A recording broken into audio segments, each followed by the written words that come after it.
सोचिए, एक बिल्कुल आम सी बस यात्रा चल रही है। लोग अपनी अपनी सीटों पर बैठे हैं, कोई बाहर देख रहा है, कोई सो रहा है। लेकिन क्या हो अगर यही सीधी सादी यात्रा एक बड़े ड्रग्स रैकेट के भंडाफोड़ का सेंटर बन जाए? तो आज हम एक ऐसी ही कहानी की परतें खोलने वाले हैं जो किसी फिल्मी कहानी से बिल्कुल कम नहीं है। तो सवाल यही उठता है कि आखिर एक मामूली सी बस यात्रा एक बड़े ड्रग भंडाफोड़ में कैसे तब्दील हो गई। कैसे पुलिस ने एक चलती बस से एक इंटरस्टेट ड्रग्स की जोड़ी को पकड़ा और कैसे इस पूरी कहानी में एक बहुत ही चौंकाने वाला पारिवारिक मोड़ सामने आया। चलिए इस मामले को जरा करीब से देखते हैं। तो देखिए, हर बड़े ऑपरेशन के पीछे ना एक छोटी सी लेकिन एकदम पक्की जानकारी होती है। और इस मामले में भी पूरी कार्रवाई की नींव एक गुप्त सूचना पर ही रखी गई थी, जो सीधे पुलिस तक पहुंची थी। जो बात इस मामले को दिलचस्प बनाती है वो है इन्फॉर्मेशन की सटीकता। हुआ ये कि 29 नवंबर की सुबह पुलिस को एक बहुत ही खास टिप मिली। निशाना थी राज दुलारा नाम की बस, और खबर पक्की थी कि बस में एक आदमी और एक औरत अवैध स्मैक के साथ सफर कर रहे थे। सोचिए, इतनी सटीक जानकारी ने पुलिस को एक्शन लेने का एक साफ मौका दे दिया। तो जैसे ही ये खुफिया जानकारी मिली, पुलिस फौरन एक्शन में आ गई। अब वक्त था इस इन्फॉर्मेशन को हकीकत में बदलने का, मतलब एक ऐसा जाल बिछाने का जिससे ये संदिग्ध बचकर निकल ही ना सके।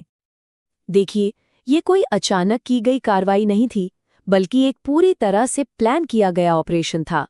एसएचओ मिथिलेश कुमार के अंडर एक स्पेशल टीम बनाई गई जिसने पलासी चौक पर नाकाबंदी कर दी।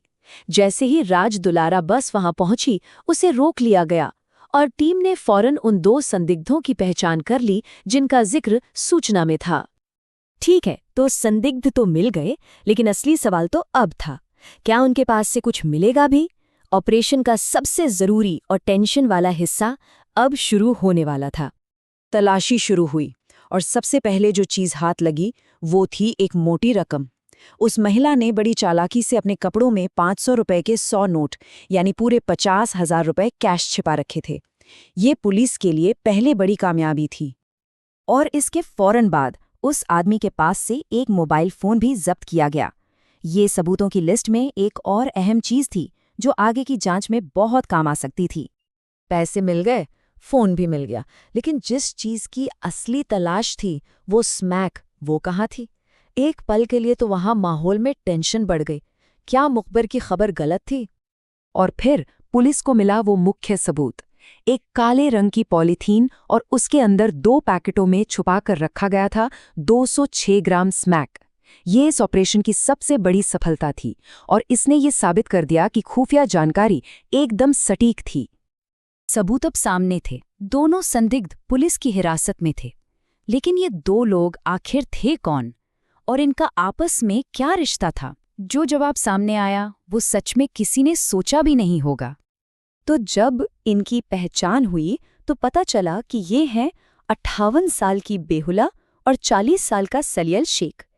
पहली नज़र में तो ये बस 2 अलग-अलग उम्र के लोग लग रहे थे जो शायद साथ में सफ़र कर रहे होंगे। और फिर पूछताछ में उन्होंने जो खुलासा किया उसने सच में सबके होश उड़ा दिए। उन्होंने कबूल किया, हम सास दामाद हैं और मिलकर स्मैक का अवैध कारोबार करते हैं। मतलब ये कोई अनजान अपराधियों का गैंग नहीं, बल्कि एक फैमिली रैकेट था। ये इस कहानी का सबसे ज्यादा हैरान करने वाला मोड़ था। गिरफ्तारी और इस चौंकाने वाले कबूलनामे के बाद अब बारी थी कानूनी कार्रवाई की। इस सास दामाद की जोड़ी को अब अपने किए का नतीजा भुगतना था। पुलिस ने इनके खिलाफ एनडीपीएस एक्ट के तहत केस दर्ज किया। अब ये समझना जरूरी है कि ये कोई छोटा मोटा अपराध नहीं है। ये भारत में ड्रग्स से जुड़ा सबसे सख्त कानून है। इसमें कमर्शियल मात्रा में ड्रग्स रखने पर 10 से 20 साल तक की जेल और भारी जुर्माना हो सकता है। इससे इस मामले की गंभीरता का अंदाजा लगाया जा सकता है। इस सास दामाद की जोड़ी तो पकड़ी गई, लेकिन एक बड़ा सवाल अब भी बाकी है। क्या ये सिर्फ इन 2 लोगों का ही काम था, या फिर ये एक बहुत बड़े इंटरस्टेट ड्रग नेटवर्क की सिर्फ एक छोटी सी कड़ी है? अब पुलिस की आगे की जांच ही शायद इस राज से पर्दा उठाएगी।